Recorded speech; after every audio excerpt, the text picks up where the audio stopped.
Vivo Y29, হ্যাঁ Vivo Y29 কলকমের chipset.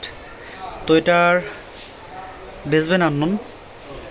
Fix করার জন্য যদি কারো সলিউশন লাগে বা আমি প্যাচ করার জন্য যদি কোনো সলিউশন লাগে সেক্ষেত্রে আমার সাথে যোগাযোগ করতে পারেন। আমি পিডিটা দেখাই আপনাদের। এটা হচ্ছে PD2440F, ঠিক আছে। তো এটার 100% সমাধান আছে, দেখতে পাচ্ছেন এটার বেসমেন্ট নাম্বার কিন্তু আছে। আর আমি যদি আপনাদের এটা একটু দেখাই, দেখেন কিন্তু 00।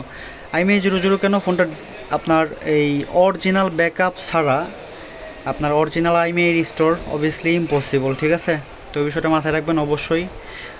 আপনারা যে অরিজিনাল যে নেটওয়ার্ক ফাইল আছে সেটা ব্যাকআপ নিয়ে নেবেন, তাহলে তাছাড়া কিন্তু আপনাদের IMEI নাম্বার শো করবে না। IMEI নাম্বার কখনোই আগেরটা আনা পসিবল না, আশা করি বুঝতে পারছেন।